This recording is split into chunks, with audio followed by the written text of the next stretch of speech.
오늘 이 한 절 말씀 안에 하나님의 그 구원하시는 이 교리를 아주 명확하면서도 분명하게 또 그 하나님의 크신 구원의 그런 섭리, 뜻을 우리에게 말씀해 주고 있습니다.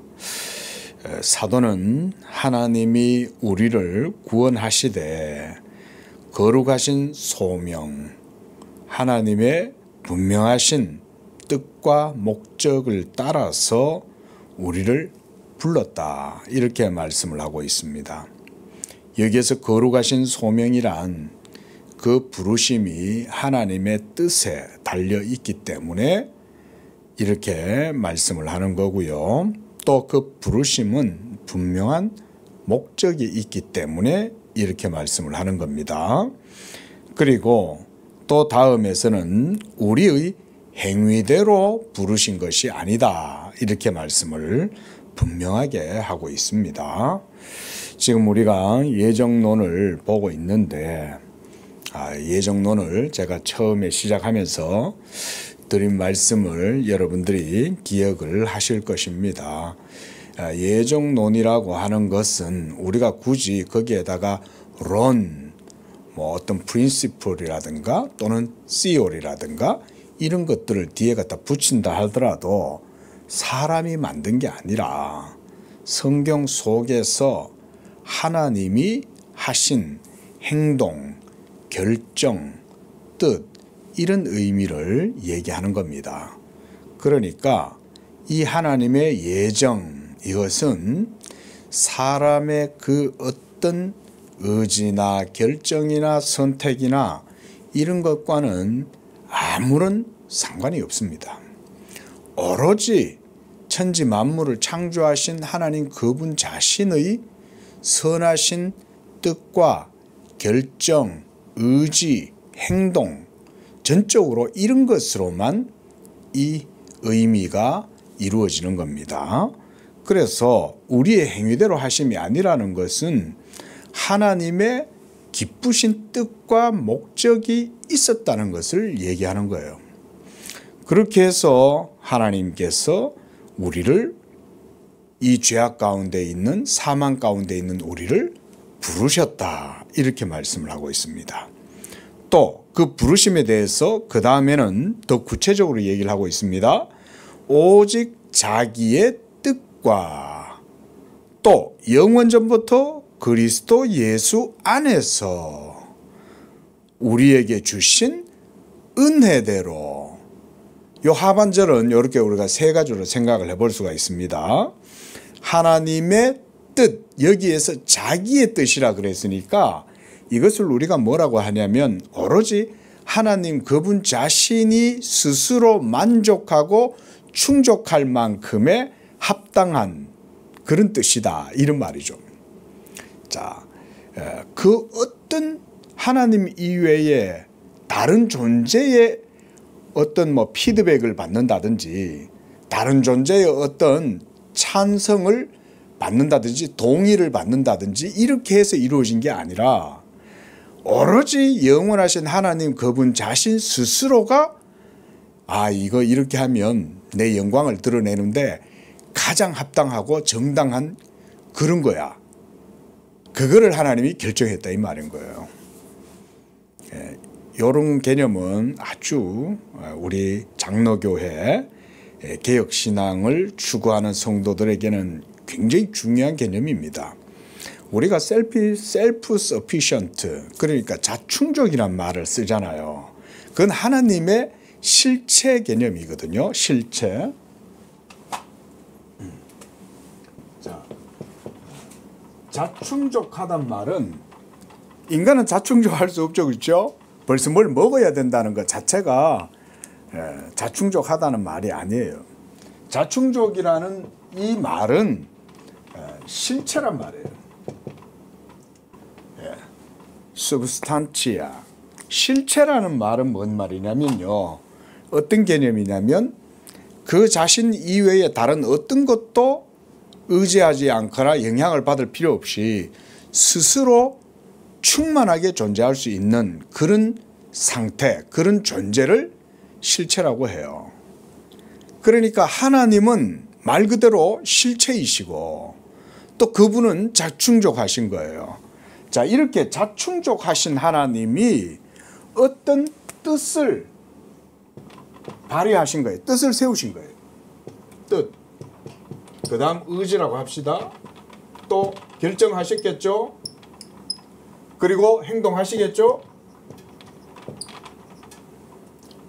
자, 이 모든 것들이 다 어디에 기대어 있습니까?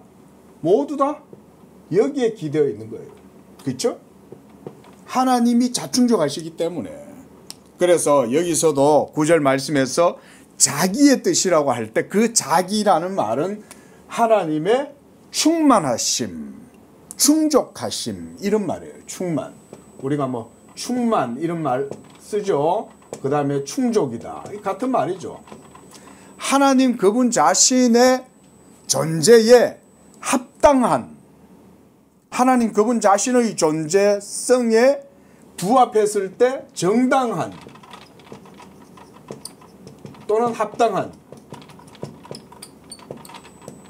뭐 우리가 정합적이다 뭐 이런 말도 쓰지만 어쨌든 하나님이 오직 자기의 뜻이라고 얘기했을 땐 이런 의미가 있어요.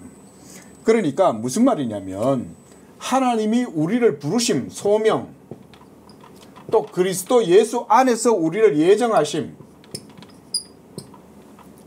이런 모든 것들이 다 어디에 기대어 있습니까? 하나님 자신의 뜻, 자기 자신의 충만함, 자충족하심에 모두 다 만족이 되는 거예요. 만족이. 부합되는 거예요. 정당하고 합당한 거예요. 부합되는 거예요. 이런 개념입니다. 그러니까 최소한 우리 개혁주의 장로교회의 성도들은 하나님의 말씀과 진리의 교리를 이렇게 이해하셔야 돼요. 하나님은 그런 분이에요. 그러면 우리가 이걸 조금 더 넓혀서 뭐 조금 얘기가 좀 확대되는 것 같지만 창조도 한번 생각해 보십시오. 여러분, 우리가 하나님이 세상을 창조하실 때 우리도 그의 옆에 있어서 창조자가 되었습니까? 아니죠. 우리는 그저 하나님이 창조하신 이 세계에서 태어나고 하나님이 창조하신 세계에서 그냥 삶을 살아갈 뿐이잖아요. 그러나 하나님이 창조하실 때 우리는 아무것도 거기에 뭔가 숟가락 하나 얹을 만한 게 없어요. 그렇죠? 예. 그것처럼 예정도 그렇다 이거예요. 예정도 하나님이 모두 하나님 스스로가 자기의 뜻에 원인을 두고 여기가 이것이 원인이에요. 오로지 원인은 하나님 그분 자신에게 있어요. 그것을 우리가 기쁘신 뜻이다 이렇게 말하는 거예요. 여기서 기쁘시다 이런 말, 이 말은 하나님께 만족되고 하나님이 봤을 때 정당하고 합당하고 하나님의 충만하심에 부합된다 이런 말이에요. 이해되시죠? 이런 개념을 가지고 예정론을 우리가 이해해야 바르게 이해할 수 있다. 여러분들 꼭 기억하시길 바라요. 그리고 또 하나는 뭐냐면 제일 마지막에 은혜대로 그랬습니다. 여러분, 여기에서 사용되는 이 은혜대로 했다는 이 말이 이게 복음의 핵심이잖아요. 주 예수 얼굴 영광이 해같이 빛나네. 그 주 예수 얼굴이 밝히 비치는 그 우리가 가장 큰 영혼의 좌소, 우리가 이런 표현 한번 쓰죠. 좌소다. 예. 좌소라는 말은 말 그대로 핵심, 또 우리말로 정수 이런 말이에요. 예? 본질, 중심 이런 말입니다. 그러니까 복음의 핵심, 정수, 본질, 그거 뭐냐? 은혜다 이거예요. 은혜. 이 은혜가 너무나 큰 거예요. 그래서 율법은 모세로 말미암아 주어진 것이지만 은혜와 진리는 할 때 그때 은혜도 이런 은혜예요. 그래서 우리가 이 은혜를 가장 귀하게 여기는 거죠. 가장. 자, 오늘 이런 말씀으로 우리가 예정론의 교리들을 한번 살펴보려고 그래요. 자, 오늘은 3절입니다. 기독교 강요 23권 22장 3절 보겠습니다. 거룩해서가 아니라 거룩해지도록 택함을 받았다 그랬습니다. 자, 하나님이 기뻐하시는 뜻 우리가 방금 봤습니다. 그죠? 베네플라키툼 우리가 이런 용어도 쓰죠. 자, 이 뜻이 다스리는 곳은 어디서든지 행위에 대한 고려가 미칠 수가 없다. 맞죠? 세상을 창조할 때도 우리는 거기에 아무 관여도 하지 않았지만 하나님이 그리스도 안에서 새롭게 자기 백성을 창조하시는 이 예정의 사역도 사람이 전혀 거기에 관여하지 않았어요. 701쪽입니다. 실로 여기에서 추구되는 것은 무엇을 대조하고자 함이 아니다. 바울이 다른 것에 설명하듯 다음과 같이 이해되어야 한다. 디모데후서 1장 9절 우리가 방금 읽었습니다. 이미 우리가 제시했듯 거룩하고 흠이 없게 하시려고 에베소서 1장 4절 라는 말씀이 뒤따름으로써 이에 대한 모든 의심에서 우리가 벗어나게 된다. 거룩하고 흠이 없게 하려고 하나님이 우리를 부르셨다는 거예요. 그래서 만약 그는 거룩하게 될 것을 예견하셨기 때문에 선택했다 라고 말한다면 바울의 어순을 뒤바꾸어 버리는 것이다.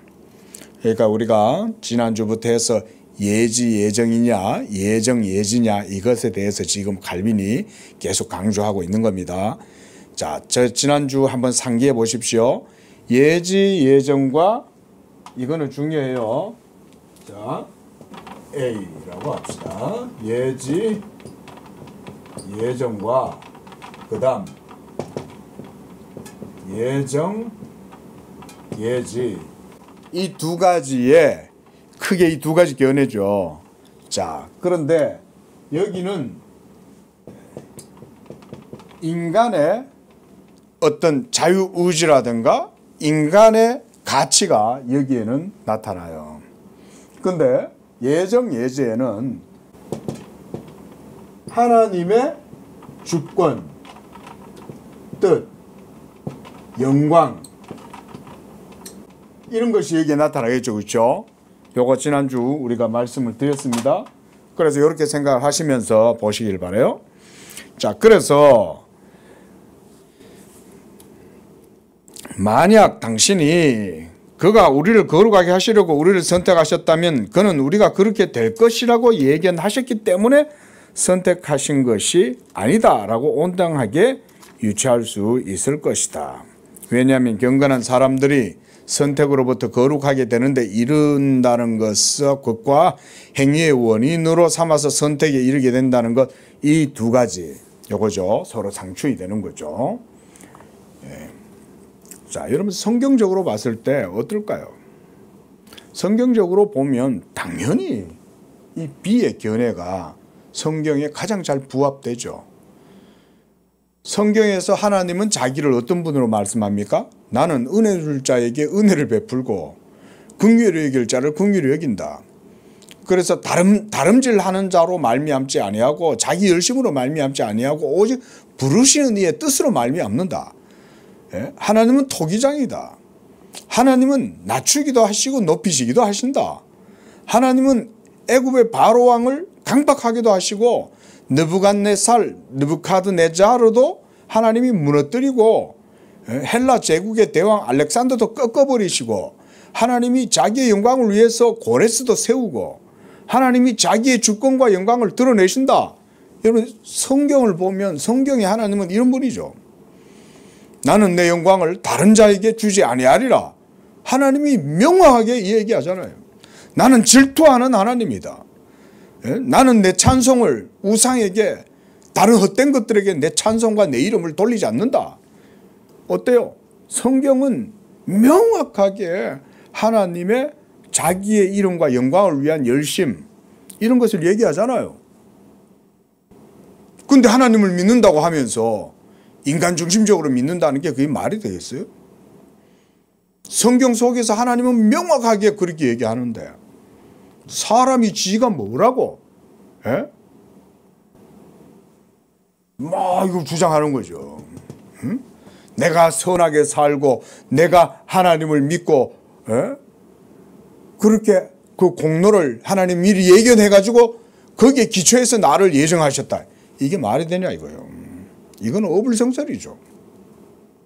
그러면 까뒤집어 가지고 세상을 창조하실 때 그러면 인간은 어디 있었어요? 거기서도 그러면은 우리가 이 모든 세상에 태어나 가지고 살아갈 것을 아시고 세상을 창조하신 거예요? 그런 거 아니잖아요. 그러니까 사실상 우리가 이런 논리들, 이런 이제 논쟁이라든가 이런 의문이 들 때는 성경이 뭐라고 얘기하는가를 주의 깊게 보면 돼요. 그러면 거기에는 다른 논란의 여지가 없어요. 명확해요. 하나님은 자기의 기쁘신 뜻대로 야곱은 사랑하고 에서는 미워하시고, 그렇게 하시는 하나님이 불의하시냐? 이 사람아, 네가 네기에, 그대가 누구의 기에 감히 하나님을 그렇게 힐난하냐, 비난하냐? 토기장이가 진흙 한 뭉치를 가지고 귀한 그릇을 만들기도 하지만 천한 그릇도 만드는 게 토기장의 뜻에 달려있지 아니하냐? 이게 틀린 얘기예요, 맞는 얘기예요. 근데 보세요. 이 예정론이, 하나님이 놀랍게도 이 예정론 교리를 어떻게 쓰시냐면 교만한 자들의 교만을 드러내시고 꺾으시는 거예요. 인간들이 하나님이 예정하신다, 하나님이 선택하신다, 하나님이 주권적으로 자기의 뜻대로 모든 일을 마음대로 하신다, 이 말이 거슬리는 거예요. 사람이. 왜 거슬릴까요? 그런 말이 거슬리는 이유는 자기가 이런 존재라는 거를 스스로 주장하고 내세우기 때문에 그런 거예요. 그런데 정말 여기 B라는 이 사람은 그렇게 생각하잖아요. 그래, 하나님이 그렇게 하신다 그러면 그 하나님이 옳은 거야. 여러분, 둘 중에 누가 진짜 믿음이에요? 그래서 예정론 교리를 통해서 하나님이 사람의 교만함을 시험하는 거예요. 뭐 얼마 달려드는지 몰라요. 인간에게 자유의지가 없다고? 막 이렇게 달려드는 거예요. 여러분, 예정론 교리를 그래서 대할 때 가장 겸손하고 정말 온유한 심령으로 하나님이시니, 그가 하시니 당연한 거 아니야? 여러분, 이렇게 생각해야 되는 게 맞는 거지. 예? 하나님이 그럴 수 있냐? 그 사람은 자기 스스로 자기는 여기에 포함 안 됐다는 것을 드러내는 거예요. 진짜 하나님의 택하심을 입은 사람들은요, 하나님의 예정이라든가 하나님 그런 거를 모든 게 결정됐으니 그러면 내가 예수 믿든지 안 믿든지 내가 기도하든지 안 하든지 필요도 없겠네. 그 사람들은 여러분, 예정이 포함 안 된 사람들이 그렇게 생각하는 거예요. 진짜 하나님의 예정 가운데 있는, 미리 아시고 택하심을 받고 그 기쁘신 뜻 가운데 부름을 받은 이런 사람들은요, 그렇게 생각 안 해요. 하나님이 돌덩이를 가지고도 아브라함의 자손들을 만드실 수 있고, 이 나뭇가지 하나를 가지고도 하나님은 능히 모세의 지팡이가 되게 하시고 아론의 지팡이가 되게 하시지 않겠냐. 여러분, 이렇게 생각하는 사람이야말로 진짜 개혁주의자고, 그 사람이 정말 성경에 바른 신앙을 갖고 있는 거예요. 그런 사람이 그래 따지면 하나님이 예정 가운데 있는 사람이라고 봐도 되는 거예요. 그러니까 예정 교리를 대할 때는 우리의 믿음이 하나님 앞에 다 드러나는 거예요. 그래서 이걸 통해서 하나님이 우리의 교만을 시험하는 거예요. 어떻게 하나님 앞에서 하나님의 행동, 하나님의 뜻, 의지, 결정, 행동, 이런 것들을 이 사람이 어떻게 믿음으로 받아들이는지 안 드러나는지 이런 게 드러난다 이 말이에요. 하나님이 지혜로우시지 않겠어요, 여러분? 하나님이 아무 생각 없이 그냥 꺼다놓은 보리자루처럼 어디 저 우주 한 켠에 그냥 가만히 웅크리고 앉아 계시는 분이에요? 그런 분이 아니잖아요. 우리의 마음의 중심을 살피고 멀리서도 우리의 안고 일어서는 생각을 다 아시고 우리의 마음을 통촉하시는 분 아니에요? 하나님이 지혜로워요. 인간이 아무리 자기의 지혜와 자기의 의지와 자기의 노력과 자기의 열정과 자기의 의를 드러내고 주장해도요 안 돼요. 예? 그래 하나님이 그러는 거예요. 오라 우리가 서로 변론하자. 한번 해보자 그러면. 이렇게 따지죠 하나님이. 702쪽입니다. 자, 그들은 두 번째 문단 주님이 선택의 은혜로서 선행하는 공로를 선행입니다. 선행하는 공로들에 보상하는 것이 아니라 미래의 공로들에 대해 선택을 용인하신다는 변명거리를 내세워 자주 억지를 부리지만 그저 헛될 뿐이다. 그렇죠. 자, 왜냐하면 신자들이 거룩하게 되게끔 택함을 받았다고 말하는 것은 그들 안에 있게 될 거룩함이 선택으로부터 유래되었다는 것을 함의하기 때문이다. 그러니까 선택이 먼저죠. 선택이 있었기 때문에 이 사람들 속에 거룩함의 씨가 자라나게 되고 열매를 맺게 되었다 이 말이죠. 근데 복음이 전해졌는데 이 사람들이 거룩함의 열매를 맺을 것이라는 것을 알고 선택하신 게 아니다 이 말이죠. 그런 얘기예요. 자, 그래서 선택에서 유래된 것들이 선택의 원인을 제공했다고 말하는데 무슨 일관성이 있겠는가. 나아가 이후에 바울은 그가 말한 것을 확증하듯 그 기쁘신 뜻대로 또 그의 기뻐하심을 따라 이렇게 하나님의 기쁘심 이 뜻을 얘기하는 거죠. 그렇죠? 왜냐하면 그의 기뻐하심을 따라라고 말하는 것은 하나님이 작정하실 때 이유로 삼는 것, 요거 이제 밑줄 꺼놔야 됩니다. 요게 바로 이 얘기예요. 요게 우리가 설교 초두에 제가 말씀드렸던 요 얘기입니다. 그러니까 우리가 하나님의 택하심을 입을 때 그 원인은 하나님 그분 자신의 충족하심, 여기에 원인이 있는 거예요. 그러니까 나를 선택하시기로 하나님이 결정하셨다면 그 결정하신 뜻은 오로지 하나님 그분 자신의 정당성, 그분 자신의 의로우심, 정당하심, 합당하심, 거기에 만족되는 거죠. 여기에 있는 거예요. 칼빈이 그래서 이런 표현을 쓰는 겁니다. 그래서 작정하실 때 이유로 삼는 것, 원인이죠. 이유로 삼는 것은 그 자신밖에 없다. 그렇죠? 하나님 외에는 다른 어떤 것도 원인이 없어요. 그러므로 선택의 전체 핵심은 우리가 하나님의 은총을 찬송하려는데 그 은혜의 영광을 찬송하게 하려 합니다. 에베소에도 그런 말씀하잖아요. 오늘도 우리가 디모데후서 1장 9절에서도 마지막에 은혜대로 그랬잖아요. 이 은혜이기 때문에 우리는 그 은혜를 찬송하는 거예요. 예? 그 은혜가 없이는 우리가 결코 이 하나님의 부르심, 여기에 택하심을 입거나 부르심을 받지 못하죠. 이게 은혜가 이렇게 큰 거예요. 예? 은혜가. 자, 말할 나위 없이 만약 선택이 값없이 부여된 것이 아니라면 그것과 관련하여 오직 하나님의 은혜만을 선포하는 것은 마땅치 않을 것이다. 만약 하나님이 자기 백성을 선택하는 데 있어 각자의 행위가 어떻게 될 것인지를 고려하신다면 그것은 값없이 주어지는 것이 아니게 될 것이기 때문이죠. 그렇죠? 그러니까 예정 예지는 아니다 이 말이죠. 예정 예지는 결국 인간의 공로를 따라서 하나님이 선택하고 결정한다는 논리가 되는 거고 이렇게 되겠죠. 그러므로 그리스도께서 자기 제자들에게 하신 너희가 나를 택한 것이 아니라 내가 너희를 택하여 세웠다라고 하신 말씀은 모든 신자들에게도 적용되는 것이다. 그는 자기 제자들의 과거의 공로들을 배제하실 뿐만 아니라 그가 자기 자비를 그들에게 우선적으로 베풀지 않으셨다면 그들이 선택될 소지가 전혀 없었음을 지적하시는 것이다. 그리고 바울이 전한 누가 주께 먼저 드려 갚으심을 받겠느냐. 그렇죠? 우리가 누가 하나님께 드려서 갚으심을 받겠느냐. 그렇죠? 우리가 뭘 드려서 하나님의 행하신 모든 일들에 대해서 보상하고 갚아드릴 수 있어요. 예? 내가 살아있다는 것 자체도 하나님의 은총이잖아요. 그런데 내가 살아있는 것에 대한 합당한 값을 하나님한테 내가 뭔가를 드릴 수 있습니까? 하나님이 나를 살게 하셨는데 무엇으로도 할 수 없는 거죠. 그래서 하나님이 갚을 수 없는 은혜를 주시는 거예요. 왜 그러셨을까요?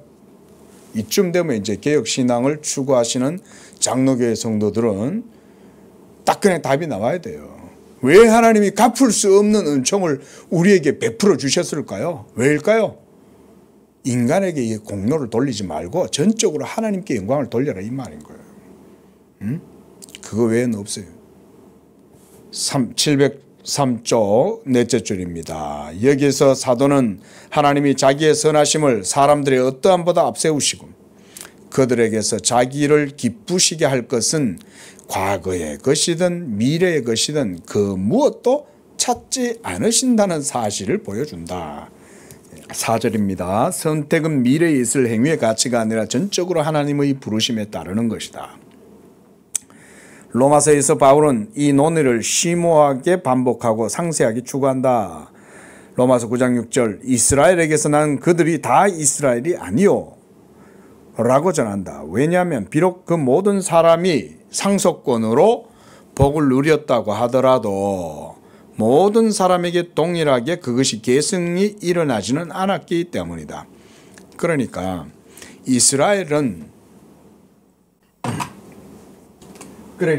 여러분 이스라엘 민족이 그 속에 모든 사람들이 다 있지만 그들 속에 있는 모든 구성원들 모두가 다 이와 같이 언약의 복을 누리고 그렇게 살았는 것은 아니라는 거죠. 그래서 이스라엘에게서 난 그들이 다 이스라엘이 아니요 라고 얘기하는 거예요. 오직 그 가운데 택하심을 따라 난 자들만이 사실은 이스라엘이에요.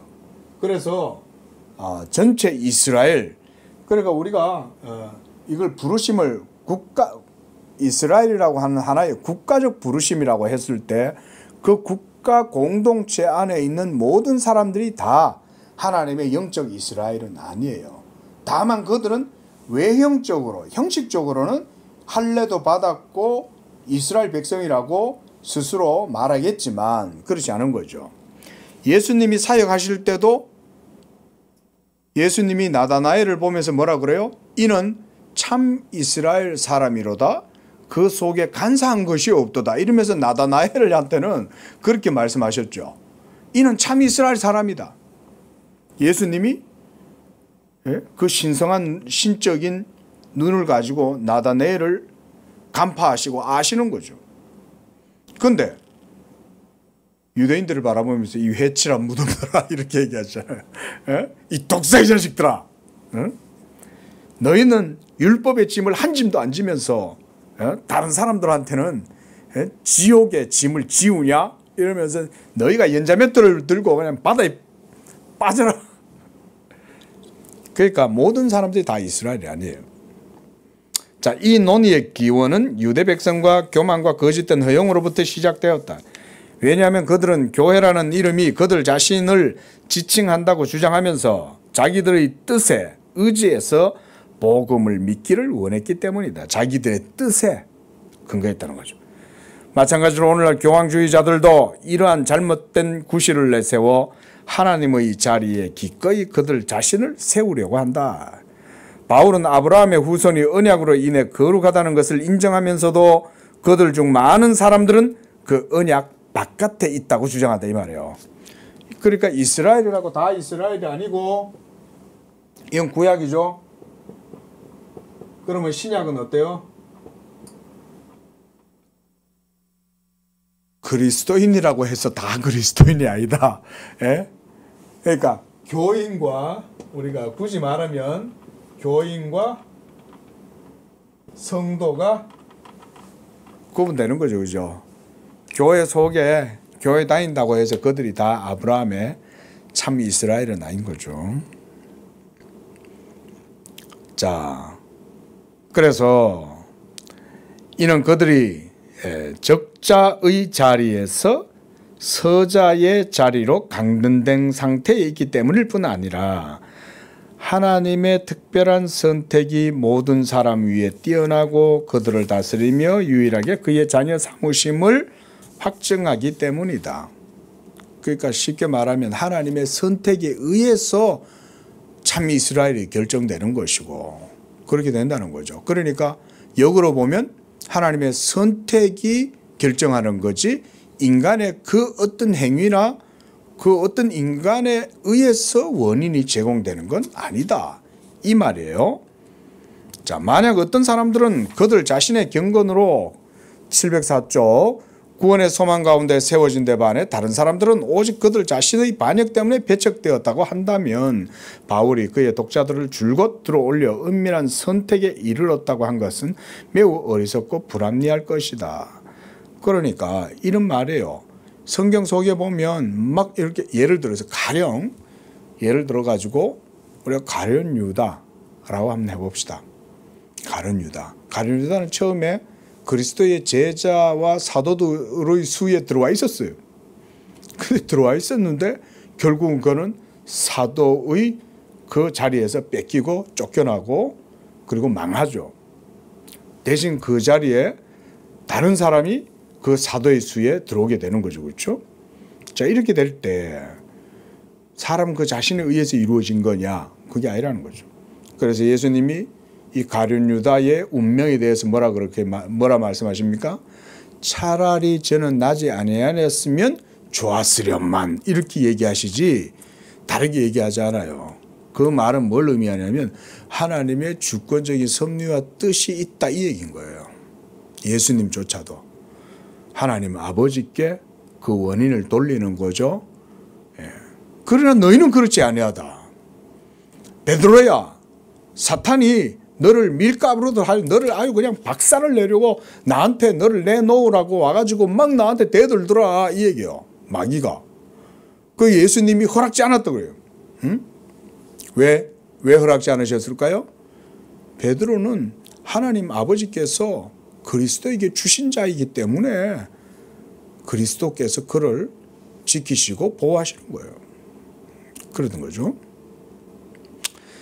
자, 두 번째 문단. 야곱과 에서의 예를 들어 바울은 이 사안을 더 진행시킨다. 왜냐하면 비록 두 사람이 모두 아브라함의 자녀들로서 그들의 어머니의 태중에 함께 있었지만 맏아들의 영예가 야곱에게 옮겨졌기 때문이다. 이러한 변화는 한 사람의 선택과 다른 사람의 유기를 증언하는 전조와 같은 것이었다라고 바울은 주장한다.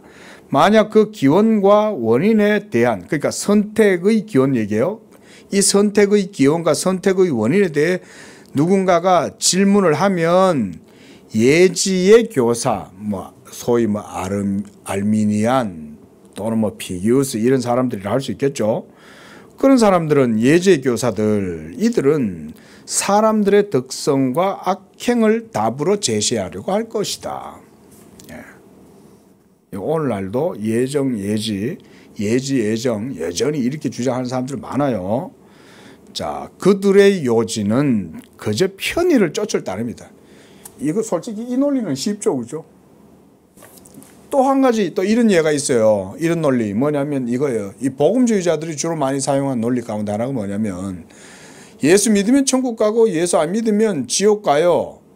맞는 말이죠. 이것은 성경이 말하는 진리의 내용은 맞아요. 그런데 이걸 어떻게 해석하냐면 하나님이 바다에 빠져 있는 사람 허우적거리고 막 살려달라고 소리치는 사람한테 하나님이 구원의 동아줄을 내려줬다는 거예요.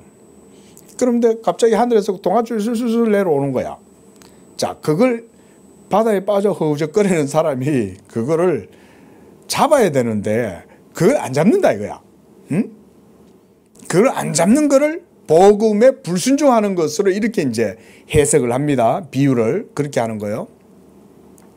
어떤 사람은 그걸 잡는 거예요. 그 동아줄을 잡아가지고 이제 구원을 받았어요. 구출됐어요. 어떤 사람은 동아줄을 하나님 내려줬는데도 안 잡아. 왜 안 잡는 건 그 사람이 잘못해서 안 잡은 거지.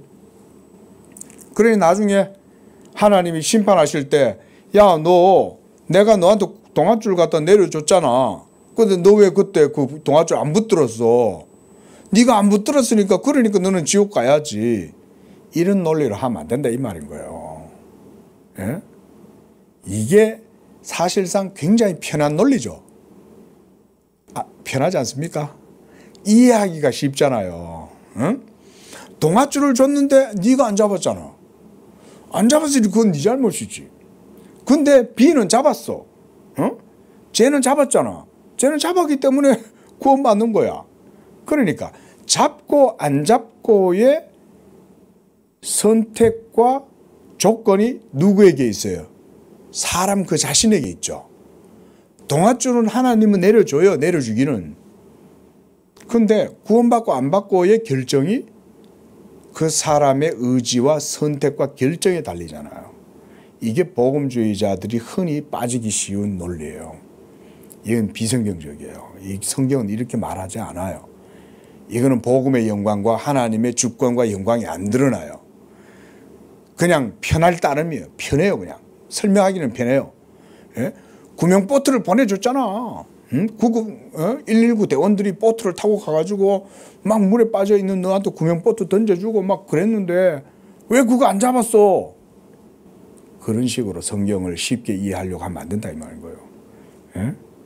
자, 그래서 그렇게 얘기하는 겁니다. 여기서도 하나님은 야곱이라는 사람을 통해 자기의 은혜를 받을 가치가 있는 사람들을 선택하신다는 사실을 보여주신 데 반해서 에사라는 사람을 통해서는 자기가 무가치하다고 예견하시는 사람들은 배척하신다는 사실을 보여주셨다고 그들은 주장한다 이 말인 거예요. 에서는 동아줄 내려줘도 동아줄 안 받을 걸 알았어 하나님이. 그런데 야곱에게는 하나님이 동아줄을 내려주면 야곱은 동아줄을 붙잡을 거를 하나님 미리 알았어. 이런 논리로 본다 이 말인 거예요. 이게. 근데 이는 실로 무모하다. 이런 논리가 정말 허황되다 이 말이죠. 무모한 논리다. 그렇다면 바울은 어떻게 전하는가? 자, 로마서 9장 11절이죠. 그 자식들이 아직 나지도 아니하고 무슨 선이나 악을 행하지 아니한 때에 택하심을 따라 되는 하나님의 뜻이 행위로 말미암지 않고 오직 부르시는 이로 말미암아 서게 하려 하사.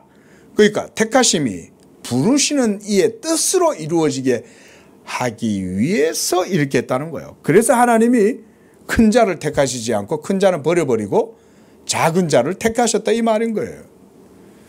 그러니까 하나님 앞에서 너무 강한 척하고 잘난 척하면 안 돼요. 예? 그건 오히려 두려운 거예요. 예? 그러나 내가 부족하고 허물이 많고 이야기해도 그때 도리어 하나님 앞에 엎드는 거예요. 하나님, 나는 정말 미련하고 어리석고 연약합니다. 하나님의 은혜가 없이는 절대 저는 하나님의 의와 생명과 구원에 이룰 수 없습니다. 이걸 고백하면 하나님의 영광을 인정하는 거예요. 여호와를 인정하는 거, 이런 거예요.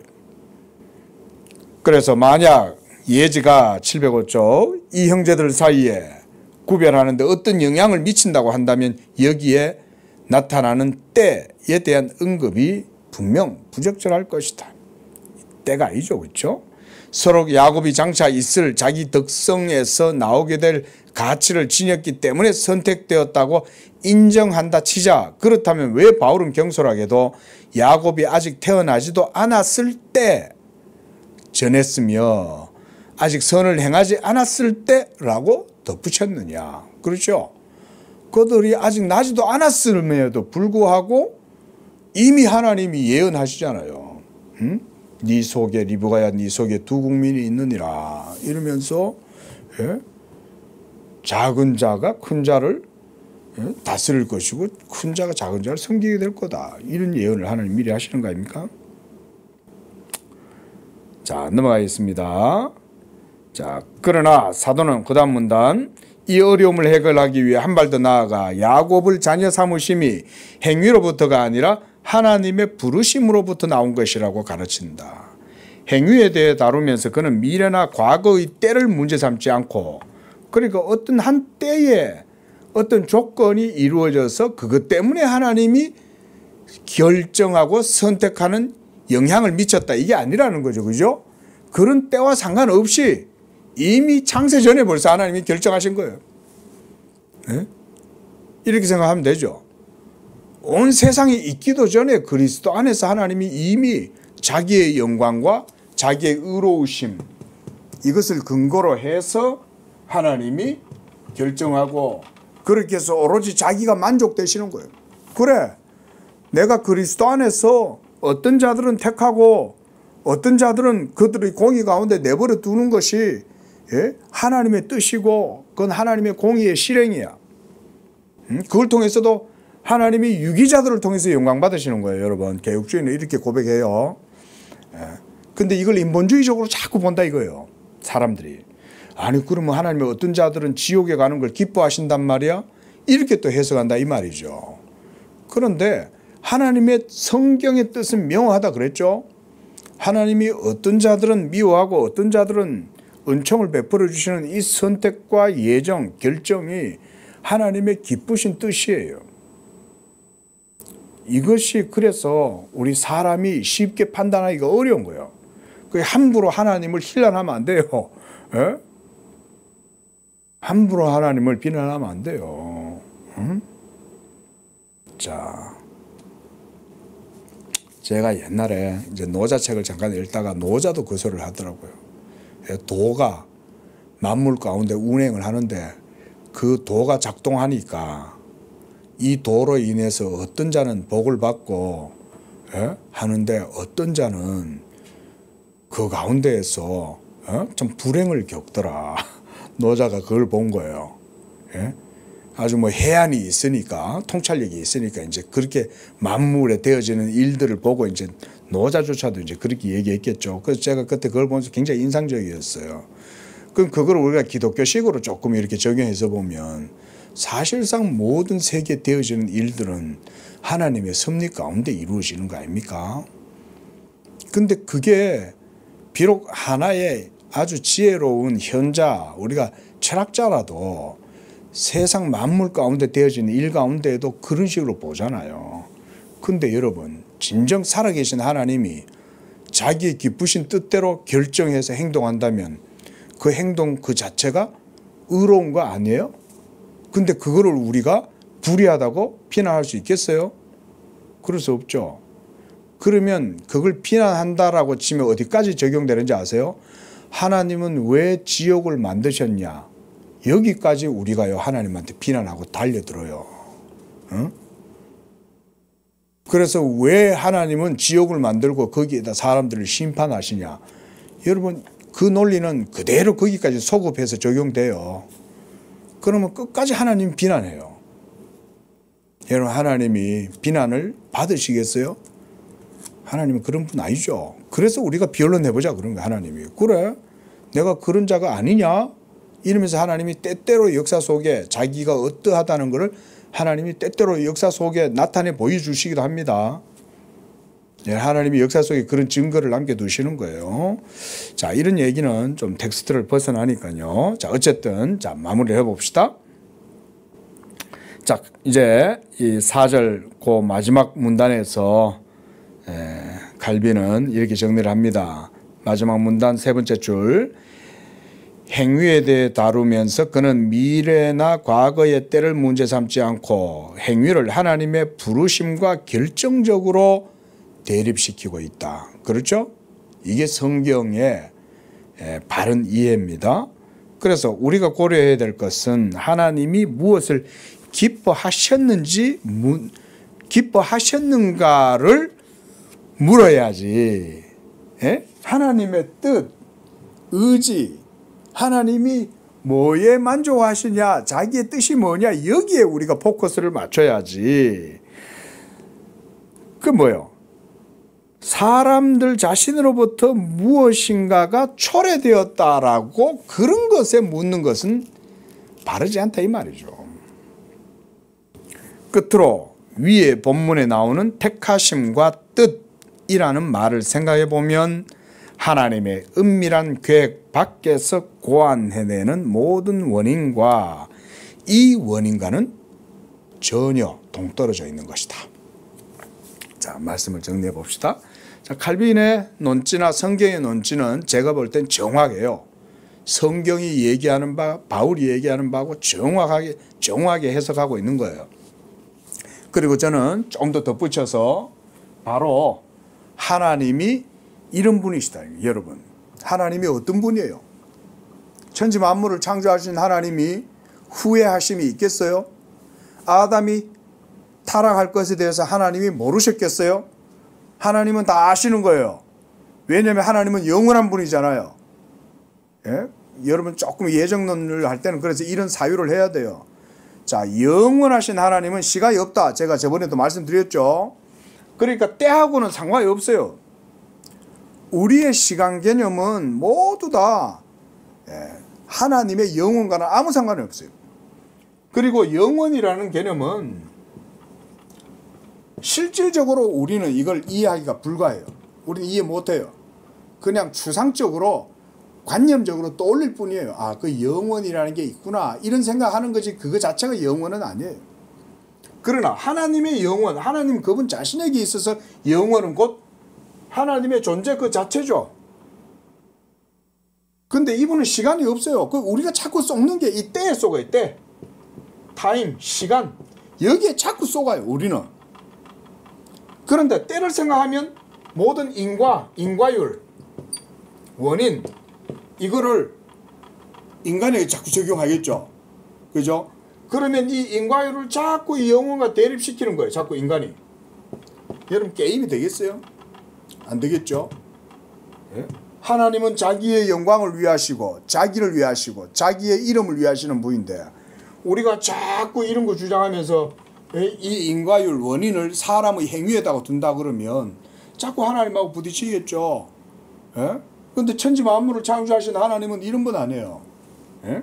그분은 우리의 머리털을 하나 다 세시고 하늘에 날아다니는 참새 한 마리도 하나님 뜻이 없으면 떨어지지 않고 하나님은 우리가 무슨 말을 하더라도 무익한 말 한마디조차도 하나님 놓치지 않는 분인데 하나님은 그런 분인데 자, 말씀 맺으면서 여러분 우리가 섬기는 하나님이 어떤 분이냐를 우리가 깊이 묵상하고 그래서 이런 예정교리 같은 거를 들을 때는 하나님께 찬양해야 돼요. 하나님이 행하시는 그 일이 옳습니다. 하나님이 의로우십니다. 하나님이 나를 지옥에 던져 넣어도 하나님은 의로운 분입니다. 이렇게 말을 해야지. 예? 아유 나는 말이야. 어? 뭐 이러면서 자기를 내세우면 되겠냐 이 말인 거예요. 이런 주장하면 되냐 안 되냐. 예. 자, 명확합니다. 성경의 뜻은 분명해요. 자, 기도하겠습니다. 거룩하시고 자비로우신 주 하나님, 천지 만물의 창조주시여 자기의 이름과 영광을 위하여 한 백성을 예비하시고 그 백성들을 그리스도 예수 안에서 부르시고 그 부르심 가운데 그들을 새롭게 하사 자기의 친백성 되게 하시고 새로운 피조물이 되게 하사 하나님께서 자기의 영광의 찬송이 되게 하신 줄로 믿습니다. 이와 같이 그리스도 예수 안에서 하나님을 진실로 경외하고 그 하나님의 하나님 되심을 인정하고 오로지 하나님께 영광을 돌리고자 하는 하나님의 경건한 성도들은 이와 같이 하나님이 행하시는 모든 일들과 모든 행동들과 선택과 결정을 오로지 찬양하고 전적으로 하나님께만 영광을 돌리는 그런 백성인 줄로 믿습니다.